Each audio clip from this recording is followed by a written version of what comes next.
Assalamu alaikum. Welcome to mathematics class for standard 6th, chapter 3 playing with numbers, part 8.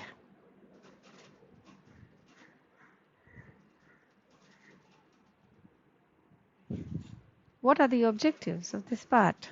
In this part, you are going to learn the questions of exercise 3.5 solution from question 7 to question 12.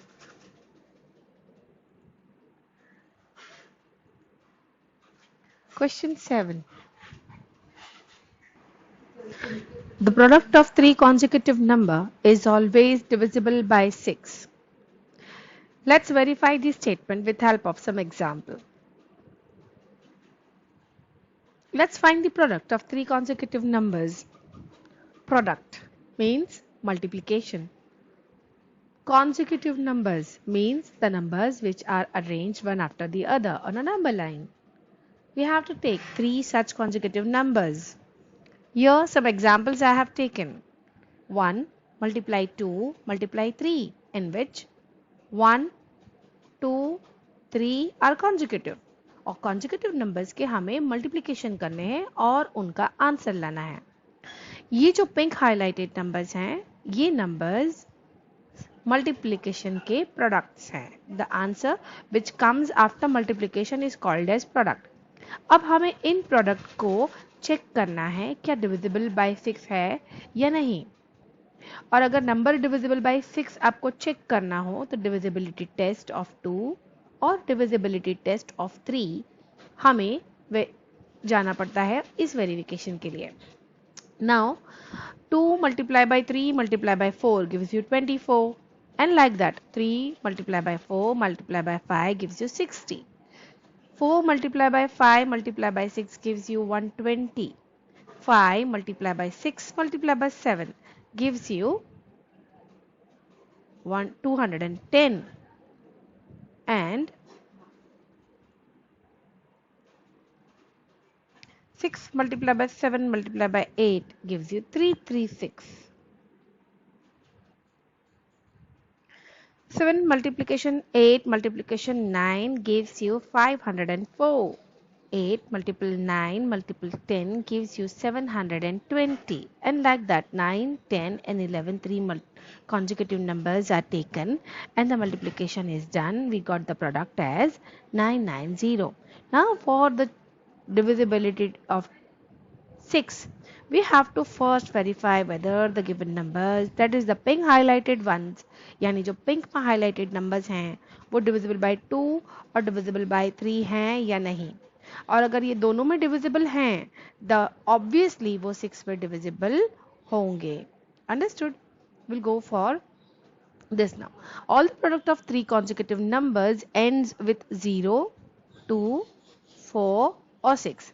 आप देख सकते हैं यहाँ पर 6 है, last number 4 है, last digit zeros है, 6 4 zeros हैं और 2 भी आ सकता है, right.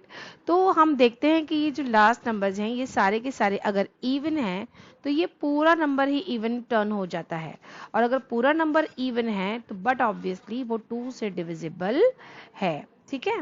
Will go for 3 test of divisibility. 3 की टेस्ट ऑफ डिविजिबिलिटी के लिए हमें क्या करना होगा.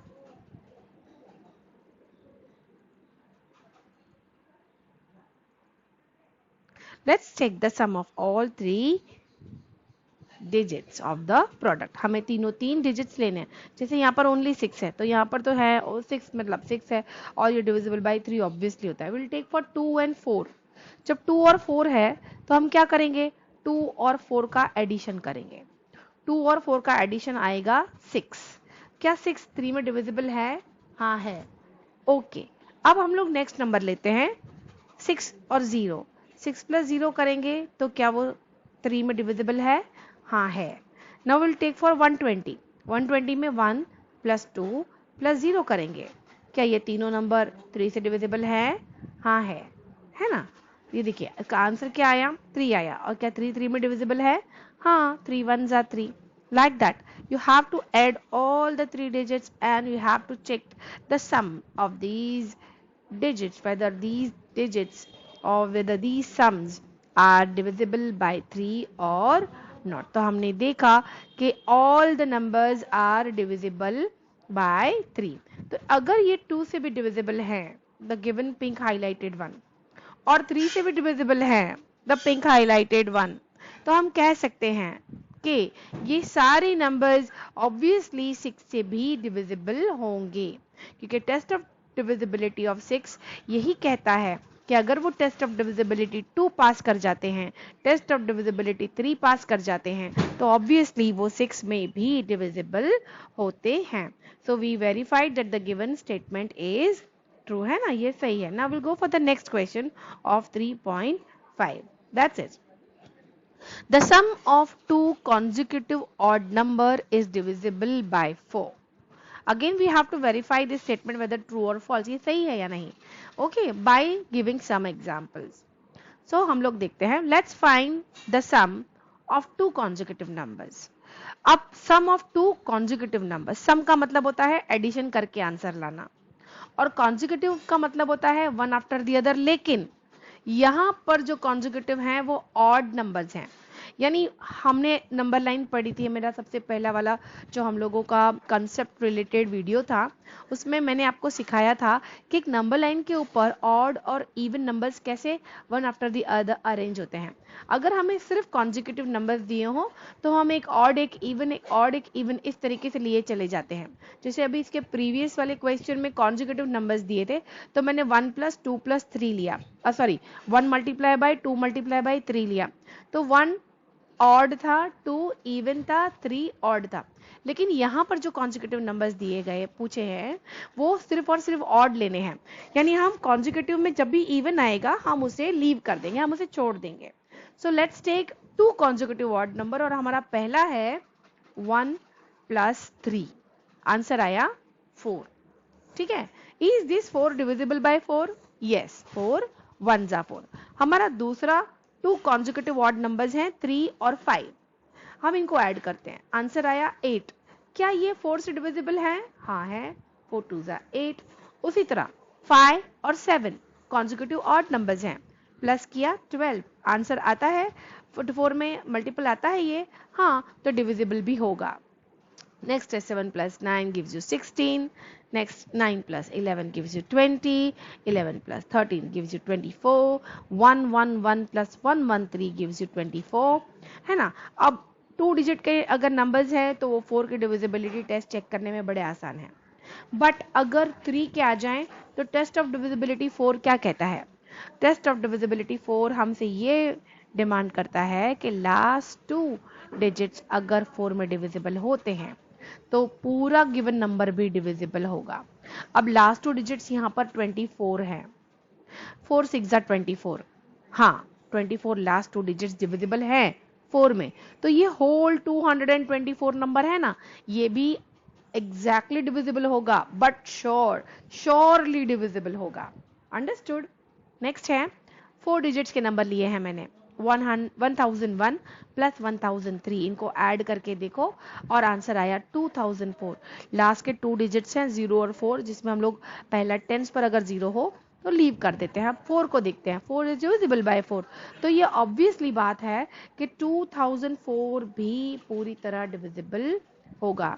अनदर रैंडम नंबर्स लिए हैं 2123 + 2125, ऐड करने के बाद में 4248 आया, 48 लास्ट 2 नंबर्स, 4 1 × 4 4 2 × 8, हाँ 48 इज डिविजिबल बाय 4। सो ये पूरा जो नंबर है 4248, ये भी बट ऑब्वियसली डिविजिबल हो जाता है। ठीक है, now let's check if the sum of these given answers are divisible by 4। ठीक है, अब हम लोग इसको चेक करते हैं जो अभी मैं आपको बताए जा रही थी। You know that the following numbers to be divisible by 4, the last 2 digits must be divisible by 4. Here the last 2 digits are either 04, 08, 12, 16, 20, 24, 48 and so on. So all these numbers are divisible by 4. अभी हमने बात की. So the whole numbers is also divisible by 4. So the given question statement is true, that 2 consecutive odd numbers when they are added and the sum is always divisible by 4, and we have taken some examples and explained. Next question from exercise 3.5 is number 9. In which of the following expression prime factorization is done? अब जब हमें एक factorisation दिया जाएगा, इसमें 4 सब questions हैं, हम सारे ही देखेंगे। इन चारों के चारों में हमें कुछ प्रोडक्ट्स दिए गए हैं। अब वो प्रोडक्ट्स प्राइम फैक्टराइजेशन में आते हैं या नहीं, हमें उसको वेरीफाई करना है, हमें चेक करना है।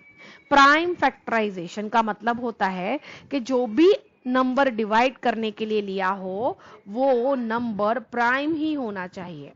सो लेट्स चेक। यह हमारा पहला क्वेश्चन है 24, जिसके तीनों नंबर्स हैं प्रोडक्ट के 2 मल्टीपल 3 मल्टीपल 4। देखो 2 प्राइम 3 प्राइम है ना, 2 even prime number, the only even prime number, और 3 ऑड प्राइम नंबर। 2 के बाद जितने भी प्राइम नंबर होते हैं वो सारे के सारे ऑड होते हैं। और दिया है 4। 4 इज इट प्राइम नंबर? हम क्वेश्चन देख के ही बता सकते हैं 4 is not a prime number. 4 तो एक कंपोजिट नंबर है। Then also let's do the factorization and verify the given statement. हमारा प्राइम फैक्टराइजेशन ऑफ 24 हम करना स्टार्ट करते हैं। Our number 24, we have to draw such table। ये टेबल है जो फैक्टराइजेशन के लिए बनाया जाता है। और 24 हमारा क्वेश्चन हम लोग यहाँ प्लेस करते हैं। हम हमारा पहला नंबर क्या लेने वाले हैं जो 24 को डिवाइड करे? हम हमारे इवन नंबर्स जब हम जब प्राइम नंबर स्टार्ट करते हैं, हम सबसे पहले 2 से स्टार्ट करेंगे। हमारे कितने प्राइम नंबर्स लेस देन जो 10 है वो मैं आपको बताती हूँ अभी फिलहाल। 2 प्राइम नंबर है, 3 प्राइम नंबर है, 5 प्राइम है, 7 प्राइम है ना। हम लोग 2 3 5 7 लेस देन 10 में इतने ही प्राइम आते हैं। हम इनको चेक करते हैं। प्राइम फैक्टराइजेशन में आप सिर्फ प्राइम नंबर्स ही लेना है। तो स्टार्ट करते हैं 2 से। क्या 2 में 24 डिविजिबल है? हाँ है। 2 12 अब ये एक डिवीजन हो गया। फैक्टराइजेशन क्या है? फैक्टराइजेशन मल्टीपल डिवीजन का टेबल है, यानी हम एक ही साथ में कई सारे डिविजन्स के खाली कोशेंट और उसके डिवाइजर को प्लेस कर रहे होते हैं। अब हमारा डिविडेंड है 12, ठीक है। और हम लोग अब फिर से सोचेंगे, वापस अगर 2 हमने ले लिया हो तो ये ऐसा नहीं है कि प्राइम फैक्टराइजेशन में आप 2 दोबारा नहीं ले सकते। जब तक कि गिवन आपका जो नीचे आने वाला क्वोशंट जो है वो इवन आता जाए, आप 2 ही लेते जाइए। वो 2 से बट ऑब्वियसली डिविजिबल होगा, तो अगेन आई एम टेकिंग 2। अब 2 में 12 डिविजिबल है? हाँ है। 2 6 अगेन 6 इवन आया, फिर से हम क्या लेंगे? 2। 2 में डिविजिबल है? हाँ। 2 3 अब आ गया 3। 3 जो नंबर है वो 2 में डिवाइड नहीं हो सकता, इट्स एन ऑड नंबर। तो 2 के बाद प्राइम कौन सा आता है? करेक्ट, 3। हम क्या लेंगे? 3 लेंगे। So let's divide it by 3। 3 1 3। और जब आपका 1 आ जाए आपके वर्टिकल सेक्शन के राइट साइड में, तब हमारा फैक्टराइजेशन टेबल या हमारा फैक्टराइजेशन एंड हो जाता है। At that time no more further factorization could be done. तब देखो हम लोगों ने 24 का जब फैक्टर निकाला तो वो क्या निकला? इट वॉज, जो क्वेश्चन था वो था 2 मल्टीप्लाई बाय 3 मल्टीप्लाई बाय 4, लेकिन हमें जो प्रोडक्ट्स मिले हैं वो है 2 2 2 और 3, यानी इंस्टेड ऑफ 4, है ना। Factorization given in the question 4 has 4, but 4 is not a prime number. Instead of 4 हमने क्या लेना चाहिए था? एक 2 तो दिया हुआ है ये वाला, एक 3 दिया हुआ है ये वाला, बट 4 के इंस्टेड जो 2 2 हैं वो लेने चाहिए थे, यानी 2 multiply by 2 must be there. Okay, as 2 is the prime number. आपको समझ में आया? Let's go for another question of 3.5 exercise. Question number 9 का सब क्वेश्चन है बी। सेम क्वेश्चन है, हमें सिर्फ नंबर्स अलग करके दिए गए हैं और फिर से वही चेक करना है कि क्या ये जो क्वेश्चन में लिस्ट है क्या ये प्राइम है या नहीं। आप बिना फैक्टराइजेशन के भी आंसर दे सकते हैं if you are well known through the prime numbers. Okay, आप 20 से लेस जितने भी प्राइम नंबर्स होते हैं उन्हें बाय हार्ट कर लीजिए, फिर तो इस तरीके से आप क्वेश्चन ओरली भी दे सकते हैं। सी 7 प्राइम नंबर है, 2 प्राइम नंबर है, 2 प्राइम नंबर है, 2 प्राइम नंबर है ना। ये सारे के सारे प्राइम हैं। अब इनको मल्टीप्लाई करके देखो क्या आंसर 56 आता है। 2 2 4, 4 2 8, 8 7 जा 56, बट ऑब्वियसली हाँ ये 56 प्रोडक्ट भी आ रहा है और सारे नंबर्स प्राइम ही है, यानी ये ट्रू ही होने वाला है। Let's check the factorization of 56 by drawing the table. हमने सबसे पहले 56 ले लिया हमारे राइट हैंड साइड पर। अब लोग उसको 2 से डिवाइड करेंगे क्योंकि 56 एक इवन नंबर है और अगर इवन है तो 2 से डिवाइड होगा। हम लोग जब 2 से डिवाइड कर सकते हैं तो 2 से ले लीजिए। अगर आपको 2 से बड़ा 7 लग रहा है कि भाई मुझे 7 का टेबल आता है, 7 प्राइम है, you can start with that also, but आपको एक बात का ख्याल रखना होगा कि आप प्राइम नंबर ही सिलेक्ट कर रहे हैं, कॉम्पोजिट नहीं। अगर आपने कॉम्पोजिट नंबर लेके फैक्टराइजेशन किया, प्राइम फैक्टराइजेशन, तो आपका आंसर रॉन्ग आएगा। ठीक है, तो लेट्स चेक विद 7 8 जा 56। अब 8 इवन नंबर है। लेट्स, अब 7 तो 8 को डिवाइड नहीं कर सकता, हम क्या लेंगे, 2 लेंगे। 2 4 जा 8, 2 2 जा 4, 2 1 जा 2, हियर कम्स 1, फैक्टराइजेशन खत्म हो गया। अब हमारे पास जो 56 के चैनल आया है वो कुछ ऐसा आया है, 7 multiply by 2 multiply by 2 multiply by 2, यानी ये जो गिवन नंबर है क्वेश्चन का है ना, वो बिल्कुल सही है। As you can see that the factors of 56 are 7 2 2, where 2 and 7 both are prime, दोनों के दोनों कैसे हैं, प्राइम है, as well as the multiplication of these factors gives you 56. So the given expression has been done as a prime factorization. हमारा next question है 3.5 का 9th का C, जहाँ पर उन लोगों ने 70 क्वेश्चन दिया है टेक्स्ट बुक वालों ने, और 70 के जो प्रोडक्ट दिए हुए हैं वो है 2 5 और 7।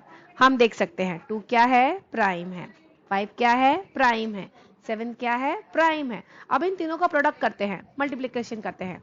2 5 जा 10, 10 7 जा 70, सब राइट आ रहा है, तीनों के तीनों प्राइम भी हैं और तीनों का जो प्रोडक्ट करते हैं तो हमारा क्वेश्चन 70 आता भी है, यानी ये जो क्वेश्चन है ये ट्रू होने वाला है ना। हम उसको फैक्टराइजेशन करके देखते हैं। 70 आप चाहें तो 7 से डायरेक्ट ले सकते हैं, आप चाहें तो 2 से ले सकते हैं। 2 35 जा, 5 7 जा, 7 1 जा, और फैक्टराइजेशन एंड हो गया। हमारा जो गिवन क्वेश्चन है वो बिल्कुल राइट है ना। जो फैक्टर्स दिए हुए हैं ना 2 5 7, तीनों के तीनों कैसे हैं, प्राइम है, और तीनों का मल्टीप्लिकेशन हमें क्या देता है, हमारा आंसर्स भी करेक्ट देता है। Okay, so the given expression has been done as a prime number. Next question from 9th is, in which of the following expressions prime numbers has been done? Same question है, but अब हमारा D question आया है, सब question D, जिसमें question है 54। अब देखिए उसके products में क्या दिया हुआ है, 2 multiply by 3 multiply by 9, 2 prime है, 3 प्राइम है, क्या 9 प्राइम है, सोचो 9 प्राइम है, नहीं, 9 कंपोजिट नंबर है। प्राइम नंबर तो वो होता है जिसमें दो ही फैक्टर्स निकल कर आते हैं, एक 1 और एक वो नंबर खुद, यानी द नंबर इटसेल्फ। यहाँ पे 9 के अगर आप फैक्टर्स निकालो तो 1 और 9 के अलावा 3 भी निकल के आ जाएगा, क्योंकि ये 3 में डिविजिबल है, यानी 9 कंपोजिट नंबर है, यानी डेफिनेटली ये स्टेटमेंट फॉल्स होने वाला है। हमें एक करेक्ट ऑर्डर देना पड़ेगा। Let's go with the multiplication, sorry, let's go with the prime factorization. Table बना लिया है, 54 लिख दिया है। विल स्टार्ट विद 2, 27 जा, विल टेक 3, 3 9 जा। अब 9 1 जा 9 डायरेक्टली क्यों लें, we know we have to take prime numbers, so हम फिर से किसे लेंगे, 3 को लेंगे। 3 3 जा 9 एंड 3 1 जा 3। तो हमने देखा कि अगर 54 का हम करते हैं प्राइम फैक्टराइजेशन तो वो आना चाहिए था 2 multiply by 3 multiply by 3 multiply by 3, correct. तो जो 9 है उस 9 की जगह पर क्या आना चाहिए था, 3 मल्टीपल बाय 3। अगर ऐसा होता तो ही हमारा जो गिवन क्वेश्चन है वो ट्रू होता, बट ये जो लोगों ने प्राइम फैक्टराइजेशन करके दिया है ये प्राइम फैक्टराइजेशन नहीं है, क्योंकि इसमें एक कॉम्पोजिट नंबर अवेलेबल है। अगर इस 9 की जगह पे हम 3 3 लें तो ही ये प्राइम फैक्टराइजेशन ट्रू होता है। Next question from 3.5 is our 10th question. We have to determine if 2510 is divisible by 45 or not. Okay, एक हिंट भी दिया गया है कि अगर 5 और 9 दोनों ही को प्राइम नंबर्स होते हैं तो 45 उनका जो प्रोडक्ट है वो डिवाइड कर देगा। अब टेस्ट ऑफ डिविजिबिलिटी ऑफ 45 तो हमें नहीं पता, राइट, इसीलिए को प्राइम नंबर्स सिखाए गए हैं। को प्राइम नंबर्स अगर दोनों को मल्टीप्लाई कर देना तो उनका जो प्रोडक्ट आता है वो डिविजिबिलिटी टेस्ट के लिए जाता है। जिस तरीके से हम बात करें कि 6 हमने देखा अर्लियर में, कि पहला ही क्वेश्चन 6 था, उसके लिए हम क्या टेस्ट ऑफ डिविजिबिलिटी देखते हैं, 2 और 3, राइट। एक्चुअली 2 और 3 दोनों ही को प्राइम है ना। तो हम लोगों को अब 45 लेना है, तो 45 के हम प्रोडक्ट्स क्या निकाल सकते हैं, 5 9s है। अब हमें ये चेक करना है कि 5 और 9 को प्राइम है या नहीं। Let's begin. Now let's check the divisibility of 2510 by 5 and 9। Okay, by 5 and 9। तो टेस्ट ऑफ डिविजिबिलिटी ऑफ 5 देखते हैं। टेस्ट ऑफ डिविजिबिलिटी ऑफ 5 क्या कहता है कि लास्ट डिजिट अगर 0 या 5 हो तो वो 5 से डिविजिबल है।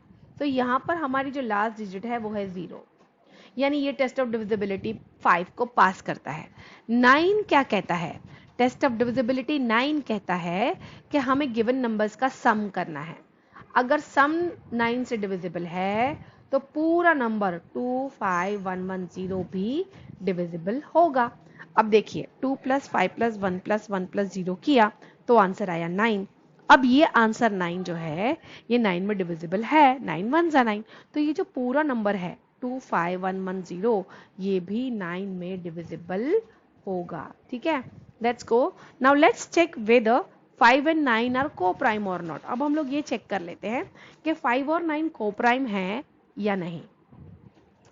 फैक्टर्स ऑफ 5 क्या हैं, 1 और 5। फैक्टर्स ऑफ 9 क्या हैं, 1 3 और 9। अब को प्राइम कब होंगे, जब दोनों में कॉमन सिर्फ 1 आता है। कॉमन फैक्टर ऑफ 5 और 9 क्या है, ओनली 1। देखो 1 यहां पर भी है 5 में और 1 यहां पर भी है फैक्टर्स ऑफ 9 में। 5 में है बट 9 में नहीं है। 3 और 9 में है बट 5 में नहीं है। तो जो नंबर दोनों में प्रेजेंट है, दोनों की फैक्टर्स लिस्ट में प्रेजेंट है, वो सिर्फ और सिर्फ 1 होना चाहिए, तो ही 5 गिवन नंबर्स क्या होते हैं, को प्राइम होते हैं। तो ये 5 और 9 क्या हो गए, को प्राइम हो गए। इसका मतलब इन दोनों का प्रोडक्ट करेंगे अगर हम लोग, okay, since 2510 is divisible by two co-prime numbers 5 and 9, it is also divisible by the product of these co-prime numbers, that is 45. Understood? We'll go for the next question. 11th question. 18 is divisible by 2 and 3. It is also divisible by 2 3s are 6.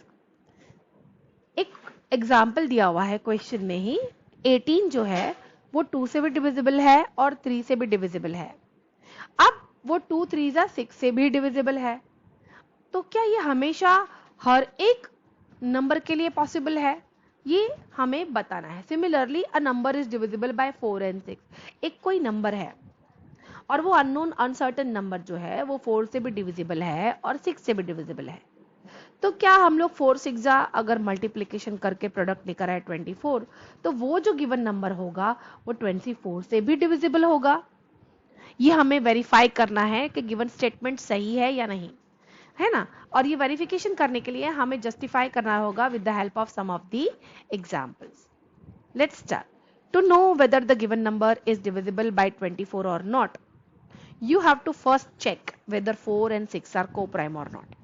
ये तभी possible होता है जब को prime होते हैं, है ना, कि प्रोडक्ट भी होता है। अब हमें सबसे पहले तो ये चेक करना है क्या 4 और 6 को प्राइम है। तो हम क्या करेंगे, हम फैक्टर्स ऑफ 4 को लिस्ट करते हैं और फैक्टर्स ऑफ 6 को लिस्ट करते हैं। दोनों को लिस्ट करने के बाद में दोनों के कॉमन फैक्टर्स निकालते हैं, है ना। अब देखो 4 के फैक्टर्स क्या हैं, 1 2 4। 6 के फैक्टर्स क्या हैं, 1 2 3 और 6। अब दोनों में कॉमन देखो 1 1 1, 2 2 2, यानी 1 और 2 दो आ गए। कॉमन फैक्टर्स दो आ गए, 1 और 2, लेकिन को प्राइम के लिए तो वी नीड ओनली 1, है ना। So we can say that the common factors of 4 and 6 is not only 1। वो सिर्फ और सिर्फ 1 नहीं है, वो 1 से ज्यादा है। यानी 4 और 6 कैसे हैं, को प्राइम है, no, they are not a coprime number. और अगर को प्राइम नहीं है तो उनके जो प्रोडक्ट करने पर 24 वो भी द गिवन नंबर को डिविजिबल नहीं करेगा। ओके, तो नंबर डिविजिबल बाय 4 लिख लेते हैं। हम सारे 4 के मल्टीपल यहाँ पर प्लेस कर दिए। नंबर डिविजिबल बाय 6 कर दिया, सारे मल्टीपल्स ऑफ 6 यहाँ पर रख दिए, राइट।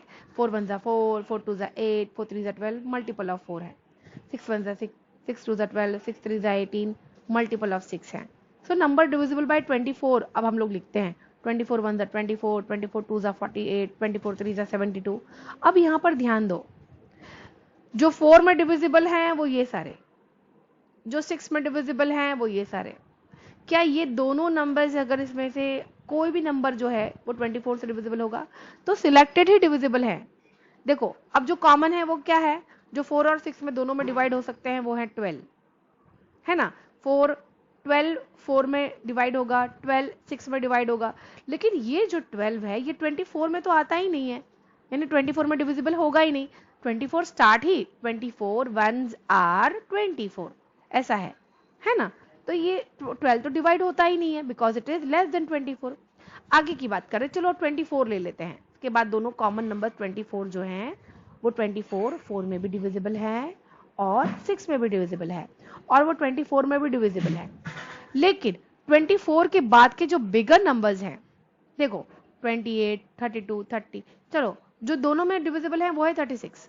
36 एक ऐसा नंबर है जो 24 से ग्रेटर है और 4 में भी डिविजिबल है और 6 में भी डिविजिबल है, बट ये 36 24 में डिविजिबल नहीं है। इसका मतलब ये जो गिवन स्टेटमेंट है ये फॉल्स आ जाता है। We can see that 12 and 36 are divisible by 4 and 6, but it is not divisible by 24. So we can say that yes, the given statement is false. But the next question is 12th one. I am the smallest number having 4 different prime factors. Can you find me? एक riddle दी हुई है आपको कि मैं एक ऐसा number हूं जिसके प्राइम फैक्टर्स हैं 4, स्मॉलेस्ट। प्राइम फैक्टर्स उसके 4 स्मॉलेस्ट हैं, फैक्टर्स ही उसके प्राइम है। पता है ना आपको, वो जो हम लोग प्राइम फैक्टराइजेशन करते हैं तो उसके सबसे छोटे 4 जो होते हैं वो हमें लेने हैं। सबसे छोटे 4 कौन से होते हैं, लिस्ट कर लेते हैं। As you know the smallest 4 prime numbers are 2 3 5 and 7। हमें पता है स्मॉलेस्ट यही 4 हैं।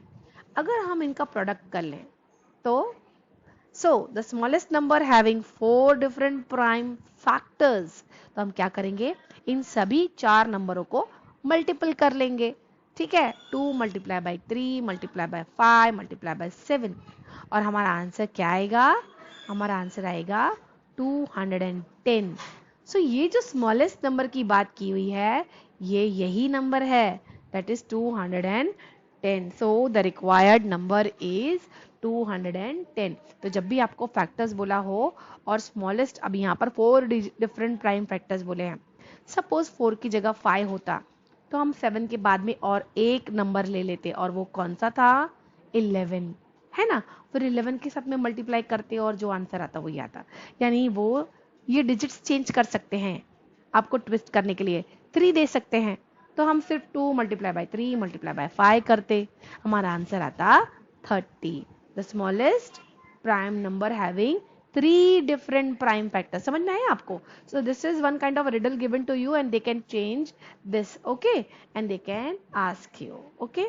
I hope students you have understood the whole explanation from question 7 to 12 and you will be able to solve it if a little twist or little changes are done in the question, because the question may change the question's digit but the method remains the same.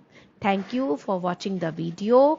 We will meet soon in another video with the solution of exercise 3.6. Till then, have a good day.